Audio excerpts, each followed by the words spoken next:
Hey guys, I wanted to get on here and do another video. I had planned on doing one the other day and somehow managed to goof it up and delete part of it, so I wanted to come back on and get a video done with you guys just so you can get a little bit more insight on my process. So here's what I've got working with you guys today. I have taken just another piece of MDF, and on that piece of MDF I have covered it with the black chalkboard paint, and in the black chalkboard paint I used that to glue down some paper. This paper is a mix of a couple of Paper Studio pads from Hobby Lobby, and then this brown in here that you're seeing is some of the Tim Holtz stencil packaging. And I just used the wet chalkboard paint to glue it down, and after that was dried, I went in and dry brushed kind of around the lines to get some of that really cool kind of textured look that you can see in there, just to kind of grunge things up a bit. I have layered on here just some black gessoed chipboard letters, and then I used this is the white Signo Uniball pen. If the camera will focus on that, I think it's. So like I was saying, you get the white Signo Uniball pen. These work great. They write on the gessoed board. I just wanted to make it seem like it kind of had something on it in the background, so that's what we went with.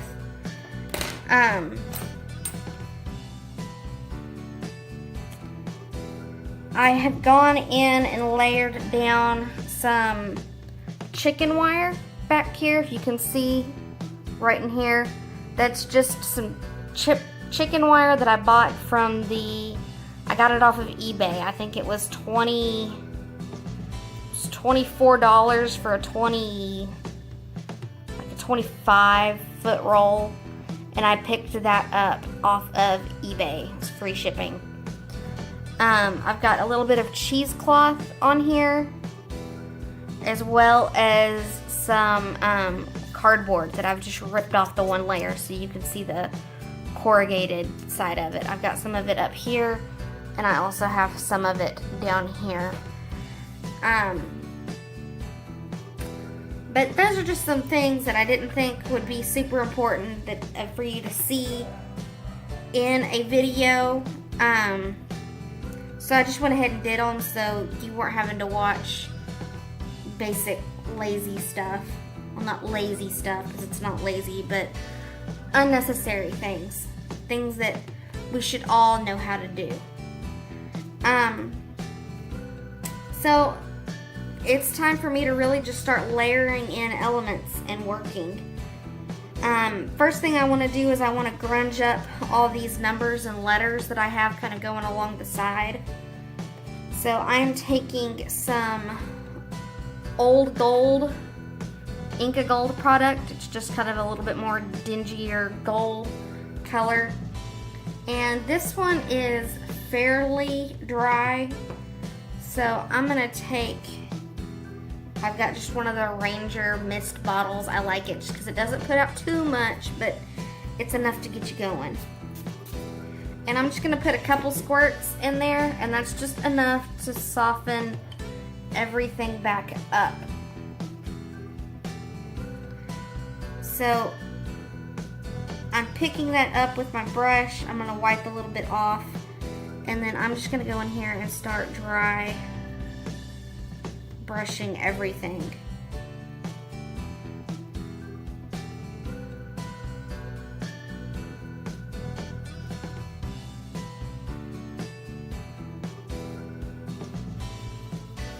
And that just helps to give this some color And again, it adds to the kind of distressed feeling. And I will say that working black on black is a little hard to do, but you can pick up on shadows to get done what you need to.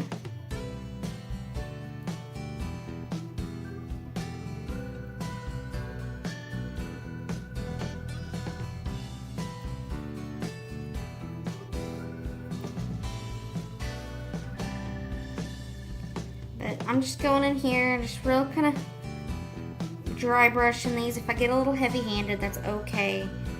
I don't want to completely fold out the item because that's why I painted them black. But if I get a little heavy in spots, it's okay. And if I get on the background, that's okay, because that's all part of just kind of this organized mess that I'm creating. That's really what a lot of mixed media is a organized mess. Organized, orchestrated, whichever word you prefer to use.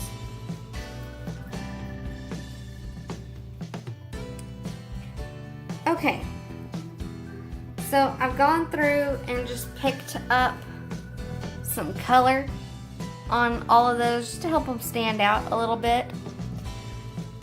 And we are moving on.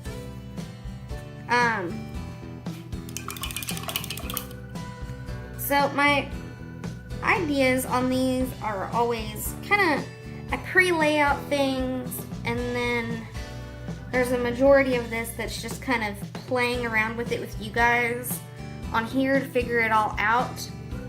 But I try to kind of have an idea before we work, before I go all in with you guys. Which means that I have created a few elements beforehand, just because I don't, there again, I don't want to have you watch paper dry or glue dry or anything like that.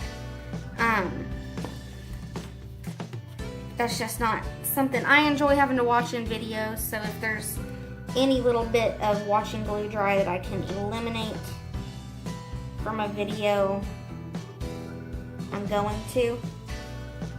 What I've got right now is just a resin element. I'll put it up to the camera in just a second. This comes from the Trinket Parlor on Facebook. I love her stuff. These take paint really well. They come in white, and then I've just painted them with the chalkboard paint. It covers great. And then I've just glued on this piece of lace. And this piece of lace also comes from another shop on Facebook called The Lace Attic. They're both UK based, both really great prices, really great shipping rates, and I love their items. So if you are definitely looking for a supplier of resin pieces or anything just kind of different mixed media, really great place to shop and get stuff from. I love their items. But I just went ahead and painted this and put some glue on it, and I'm just going to go ahead and layer that in here. Make sure everything sticks. The other thing that I have made, or that I've assembled, is going to be this little element. This is just a Tim Holtz label shape that I have bought on eBay, cut out of just some thin chipboard. It's really pliable. It's got good movement to it. And then I've layered up some Tim Holtz ephemera. This is from a Prima marketing pad, just little note pads that I've just kind of chopped the corners off to make it look like a tag. And then this down here, if I'm out of frame, sorry. This down here is just a little bit of drywall tape that I've just kind of cut up. and I just glued in down there. You will not hear the words fussy cut come out of my mouth. That to me is a quilting term, and if it involves paper, I cut it out. I didn't fussy cut it. That is one of those crafty, artsy terms that drives me up the walls to hear people say. So I like these as spacers. They're just some little wood kind of surfboard shaped discs, but they work good for building height, and if you can see them, it's not terribly ugly. But my idea is for this to just kind of lay on there like that. So we are going to go ahead and glue this down.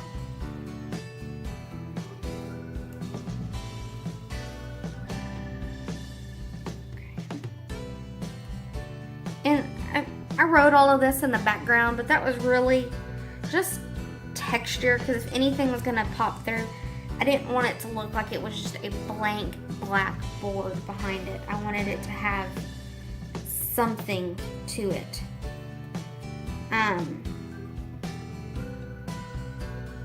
So I glued this down.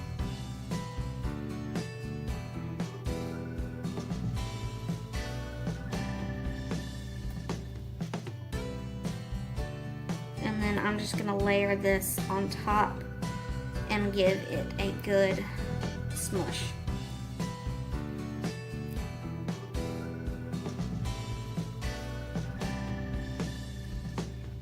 I want this to have some freedom to be able to move a little bit, and for me to still be able to tuck things in if I want to. So I just want to glue it in that one spot. I didn't want to completely block that up and bump up the whole thing to where the whole thing was stuck up. The next thing I'm going to use is this little spoon. This is just a cheap souvenir spoon that I picked up in a lot on eBay. You can find a lot of just, really, to be quite honest, it's junk, but a lot of it works really good in mixed medias.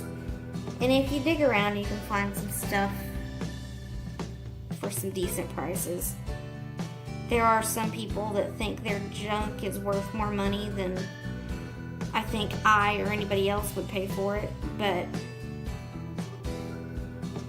such is life, and that is their business, so I will not intrude on their junk, but I won't buy it. So this is my fun part. I'm just gonna start layering in things where I want them to go. We'll figure out where we're gonna be adding mediums, what's going where the mood of this is going, and go from there.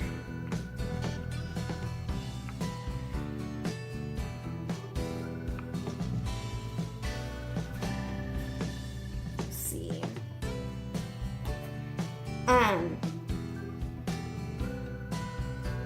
You know, for me, as far as art stuff for mixed media, it can literally come from anywhere. One of my favorite pieces that I watched a lady make, she did it completely out of trash. There wasn't a single item in there that she made that was not simply just trash. I forget who did the video, so forgive me if you are watching. But she has one of the little tape runners. I don't use them, but she had one that was empty, and she'd saved it and took it apart and taken out the little gear piece in it. It was a little round cog about that big around, real thick, and had just layered it in her piece and painted it white, and it was so pretty.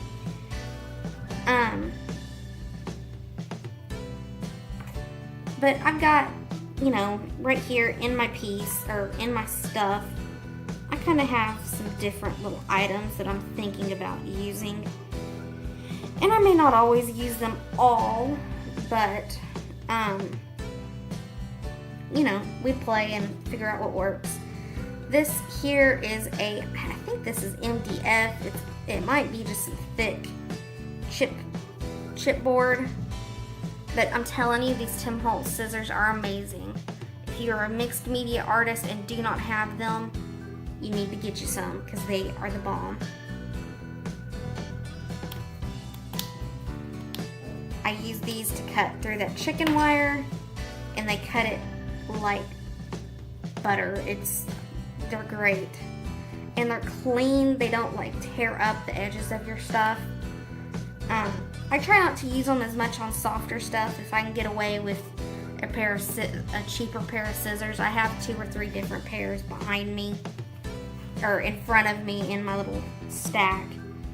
But if I can get away and not use it, and not use them, I will. But if it's a necessity, I will. So I like to layer up flowers and different things. So I'm just kind of figuring out, always kind of go in with an idea, but ideas are never strong holding. Okay. So I think, yeah, that's what we had going on. Okay, so I'm gonna take this off. Flowers are normally one of the, sometimes I'll glue them on early, but a lot of the times they seem to be one of the kind of mid-tone things that I glue on, if not a last-minute thing that I'm gluing on.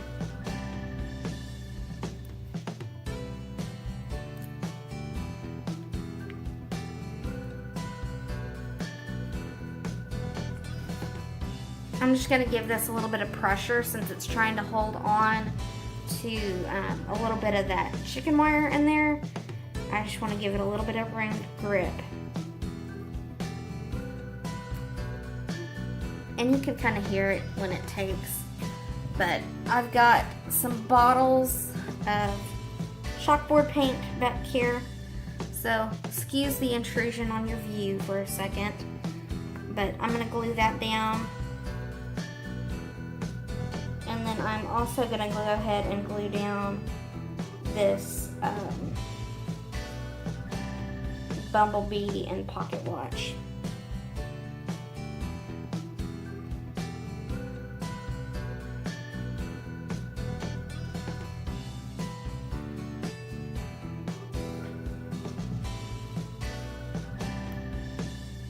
And there again, I'm just putting a little bit of pressure on this just to help get it stuck down.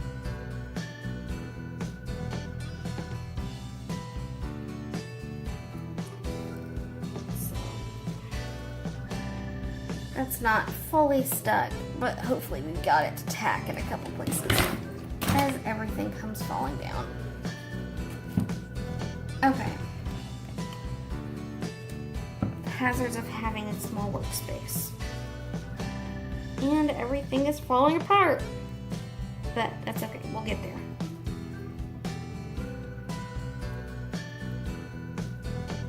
Okay.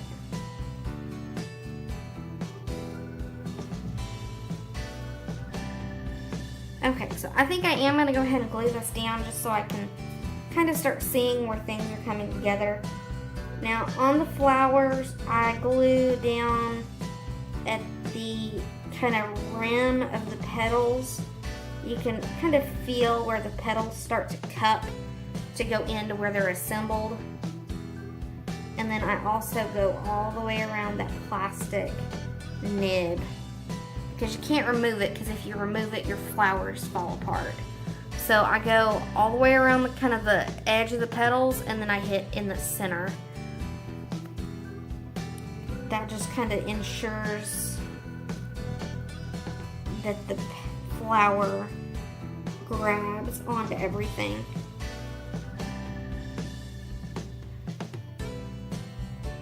So I'm just gonna check and make sure this is grabbing, that I'm seeing things kind of the way that I want to be seeing them. And then from there, we can start in on layering other little accoutrements. Let's see. I am reaching for my cabochons, if you are wondering what I'm reaching for. I've got this little tool, it's like a pin, and I think I'm gonna glue a cabochon in there if I can find something that I like. And you may not be able to.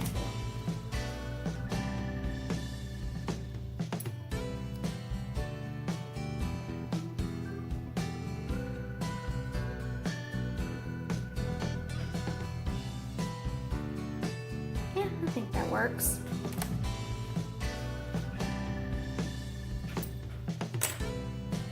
So this is just another little cabochon. It's got Paris, or the Eiffel Tower on it.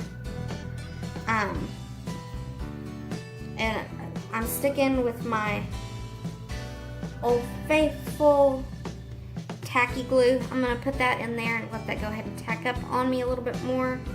And then I'm gonna go ahead and put the glue on the back so I can get it stuck down and then set in the cabochon.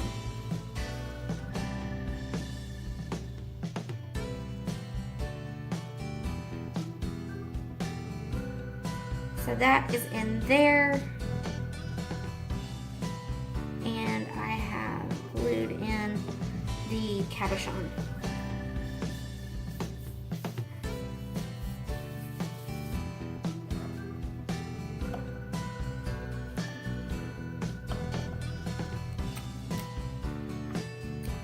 So I am just kind of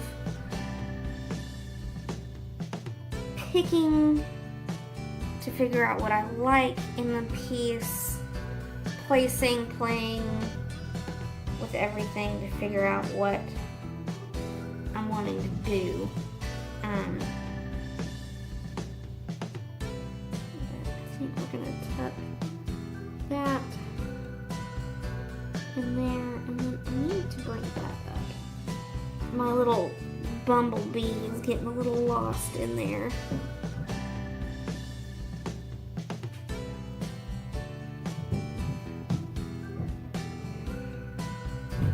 So I've just pulled up my bumblebee just to where you can see it a little bit better, which is also kind of revealed that spoon. So there's kind of what we're working with. I've got the little bumblebee kind of hanging out off the page, or off the board. I wanted to say page. But we just kind of have some different things layered into places that we'll do some different things with. Here, I will do a workspace tour for you guys within my next couple videos, just so you guys can kind of see what I'm reaching for and where I'm going with things. And that flower just fell. But that's okay, because I don't think I'm going to use it. I think I'm going to use a button. Okay.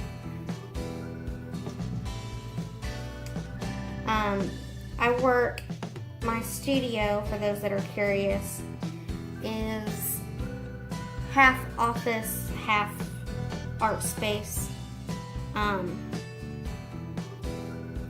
is next to, and sorry if you can hear it, but my room is right next to a bathroom. The main part of our house is, for the most part, a big circle. So I'm kind of on the far side of the circle, and the bathroom is right next to me. So living in a 4-person family, you may hear the toilet, because there's not much I can do about that.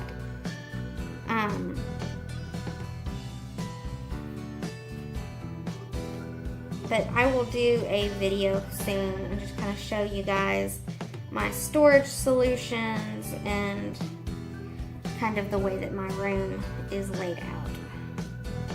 I've got just these little scissors charms that I'm gonna poke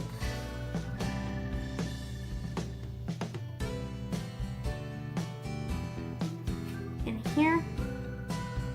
And this glue, this tacky glue, it dries clear. You may see a little bit of like the film from where it dried at, but as far as the glue, you will not see the glue. It will dry clear. Let's see, I'm really just at a point where I'm trying to fill in just this little bit of space in here, because other than that, I'm pretty much liking this up here. I think I might tuck in something up here per se. I'm not sure if I want to do lace or what I'm gonna do just yet. But I'm at the point where I'm picking and I'm filling in my little naked spots.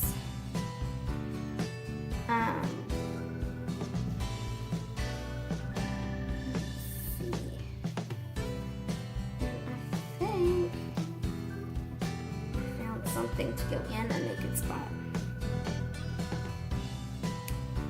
This is just it's a sticker that says, it's kind of made to look like a marriage license, but it's just a little sticker that says holy matrimony and kind of reads out what a license would kind of say.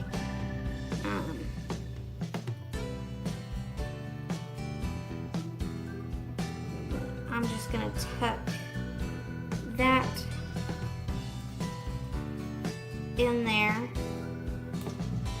and kind of just press it, make sure it's stuck.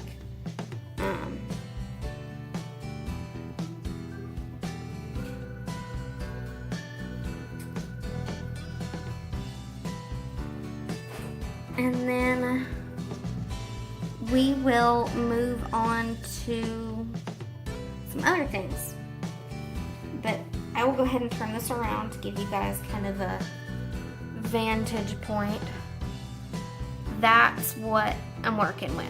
So I've just got some different things kind of layered, moving, and really it's down in here that I'm really wanting to kind of fill in and bulk out.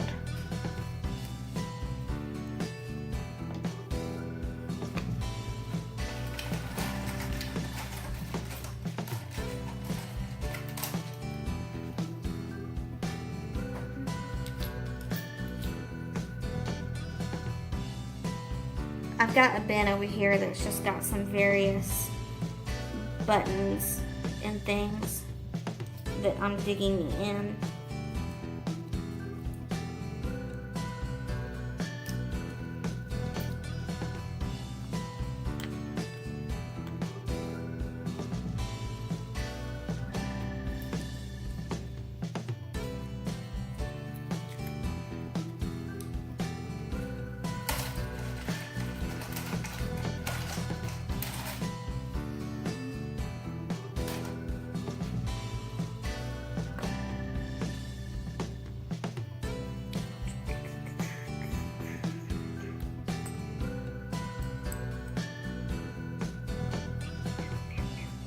Okay, so I think that's what we're gonna go with.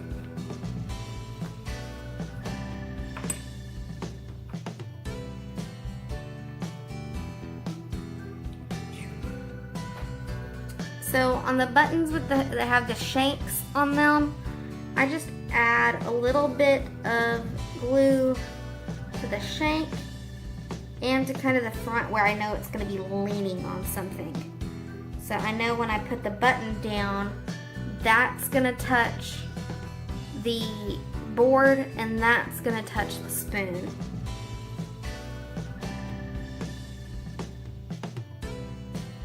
And I'm just gonna let it lean because that's what it's gonna naturally want to do.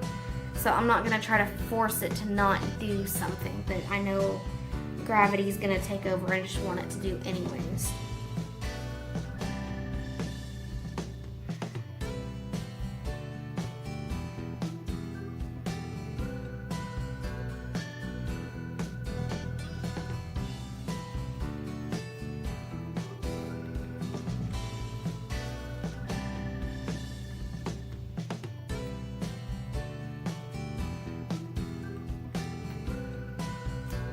Okay.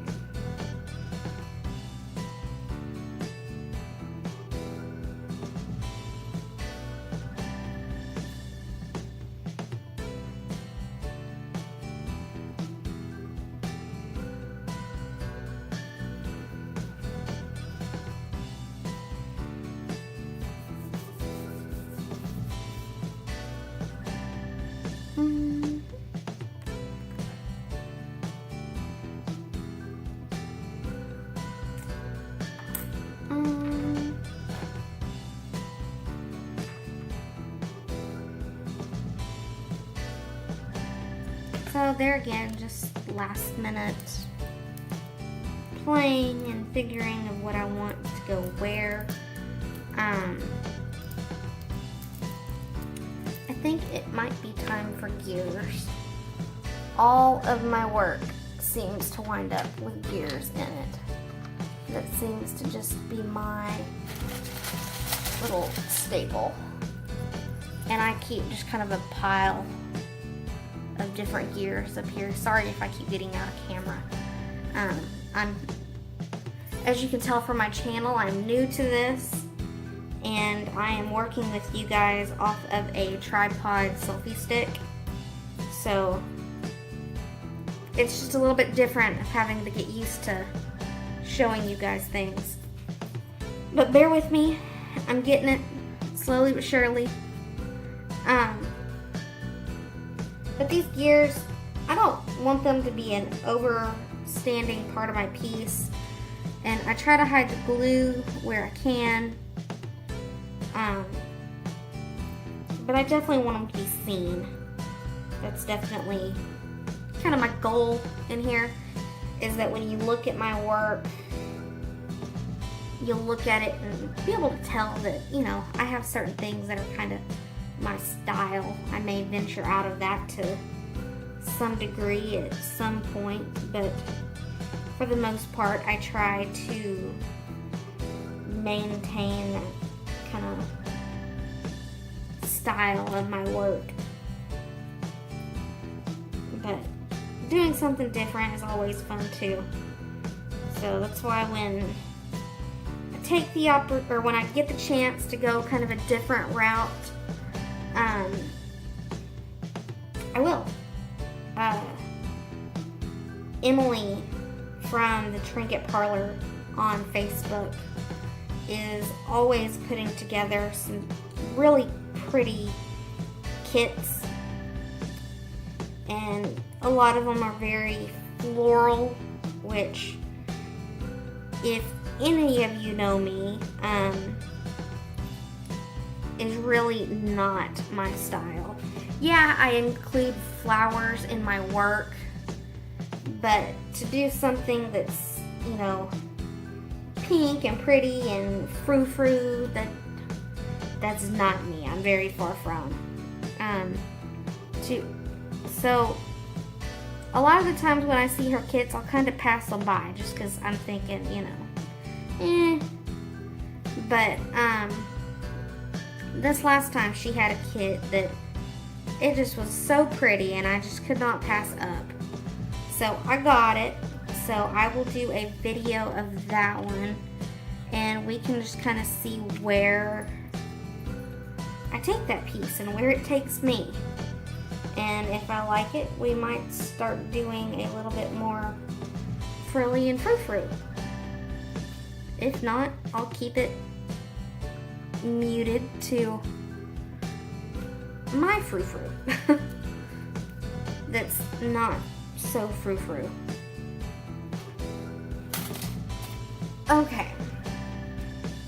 So I have that on here, and I think next we are gonna go in. I'm kind of thinking maybe, no. Mixed media is also very much so arguing with yourself. It's an internal argument of, does this go there? Do I want to put this here? What about there? Does it look good there? No. Here? Constant argument. I do think I am gonna do this though. Got just some jute twine. I'm gonna roll off some of this.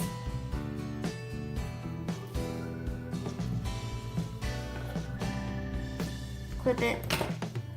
Make sure it goes back up there.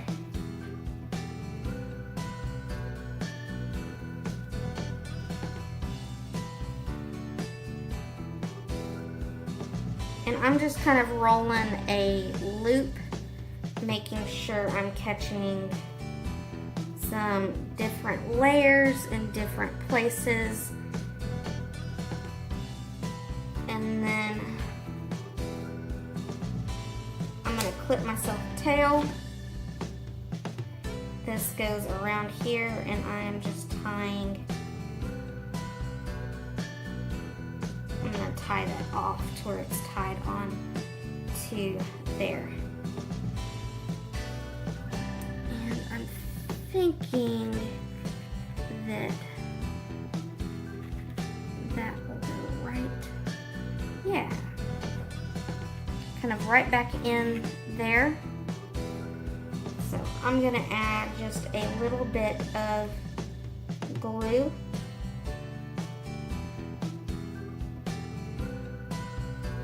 You know, and when you're working with mixed media stuff, your eyes may not see stuff the way I see stuff. And that's okay, because that's what gives everybody their style and kind of what makes your pieces unique. You know, we all have our people that we kind of idolize in this the art community. One of my favorites that I like to watch is called Thin-A-Bear. It's Prima Marketing Products, but it's also just kind of a style. It's that grungy feel again, and I like her stuff, but my eyes don't work the way that hers do, so my stuff isn't gonna look the same. And I don't necessarily want it to. I want to learn things from her, but I don't want my pieces to look like her. So I'm just tucking this in. I do have, if I can find them somewhere. This will work. I'm just going to use the end of a paintbrush to kind of smush that down in, make sure it sticks. I think we are going to do a couple more. I'm just working off that same little piece that I clipped a second ago.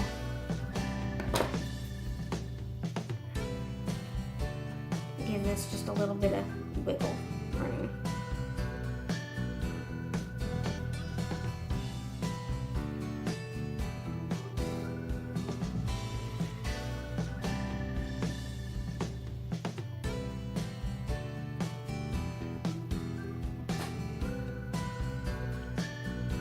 You know, and that whole issue with style, I think that's one of the main things that I've kind of struggled with being in college so much, is because I go to a college, which, don't get me wrong, I love my school and I love everything about it. It's great. But I go to a school that very much operates with a style to their work.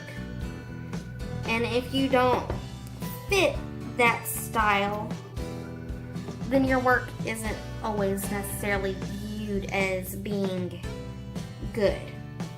And that to me can hurt a lot of students in a lot of ways. I know I just saw some student on, or some video on Facebook that was a kid that wanted to go to art school and got rejected. But now he's making, that's how he's making his living, is off of his artwork, and he's going to, he sells the stuff for t-shirt designs and all kinds of things. So, don't let anybody put you down because of your style, because ultimately that is what makes you, you. And,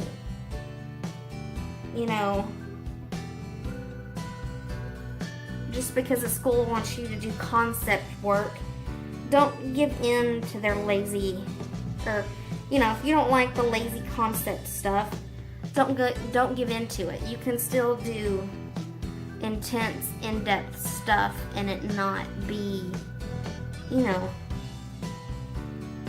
exactly what they want. Because exactly what they want, just from some of you, they're not going to get it.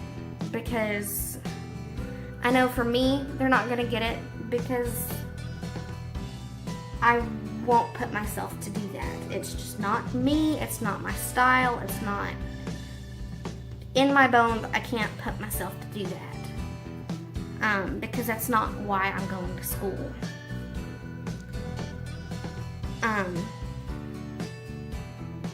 But anyways, I'm rambling. So back to the art. I just added in some of this jute. I didn't use all of that piece that I cut. I cut too much.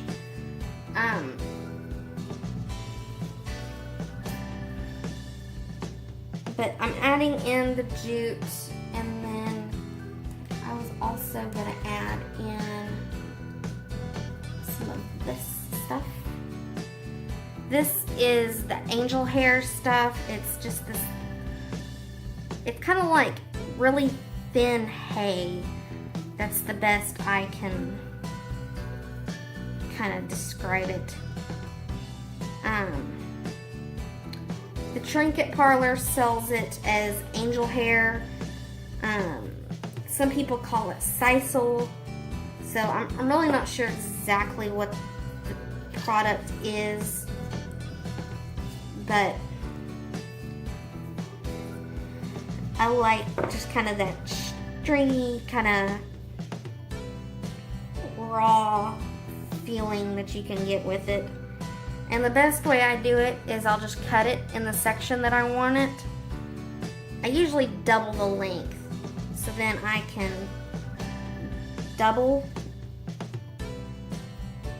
I'll double it over and add glue.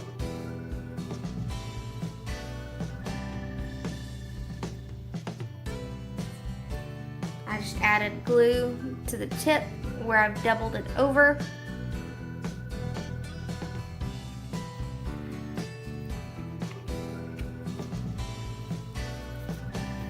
And then I'm just going to kind of pick that apart and just kind of let it do its own thing.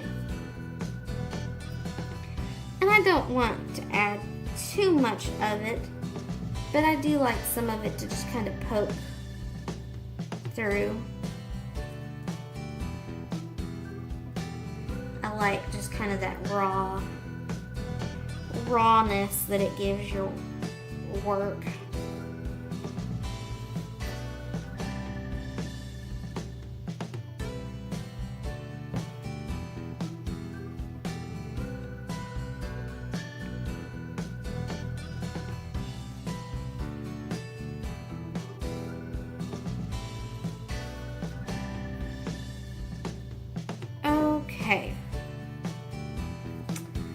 So I think this piece, and give me a second, I will turn this around for you guys. But I think this piece is at the point where, well, maybe. I think this piece is just about at the point where